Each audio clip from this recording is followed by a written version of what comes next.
કેવા સાધુ કે જેને આખા ગિરનાર પર્વતને ધ્રુજાવી નાખ્યો હતો અને તે કેવી રીતે મરેલા લોકોને જીવતા કરી દેતા?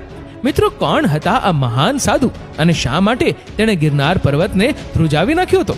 જાણવા માટે વિડીયો અંત સુધી જરૂર જુઓ. મિત્રો, જુનાગઢ એટલે સાધુ સંતો અને મહંતોની ભૂમિ. અહીં અનેક સિદ્ધ પુરુષોએ જન્મ લીધો છે. તેમાંથી એક હતા વેલનાથજી. વેલનાથ બાવાનો જન્મ જુનાગઢના જીગ પાદરિયા ગામમાં થયો હતો અને તેમના માતા પિતા શિવ ભક્ત હતા. વેલનાથજી જન્મથી જ અદ્ભુત અને પ્રભાવશાળી હતા. 12 વર્ષની ઉંમરે જુનાગઢમાં વેલનાથને પોતાના ગુરુ ભાગનાથ બાબા મળે છે. તેમની પાસેથી તે ઘણી બધી સિદ્ધિઓ પ્રાપ્ત કરે છે અને યોગ ક્રિયામાં નિપુણ થાય છે. અમુક સમય સુધી પોતે ગિરનારમાં રહીને સાધના કરે છે. આ પછી વેલનાથજી જુનાગઢ નજીક આવેલા શેરગઢ ગામમાં પ્રસ્થાન કરે છે અને અહીં પટેલ સમાજના ઘરે રોકાય છે.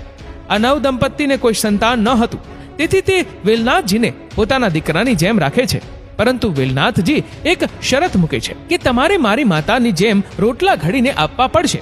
આ સાંભળીને પતિ પત્ની ખુશ થાય છે અને વેલનાથજીને પોતાની સાથે રાખે છે. હવે વેલનાથજી દીકરાની જેમ ખેતી કામ કરે અને સાથે સાથે સેવા ચાકરી પણ કરે છે.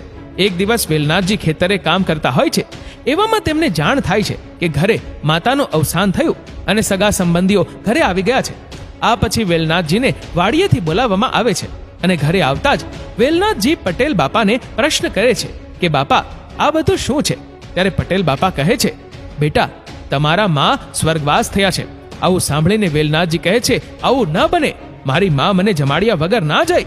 એમ કહીને વેલા બાપાએ તેમની માતાને અવાજ કર્યો, માં, મને રોટલો આપો.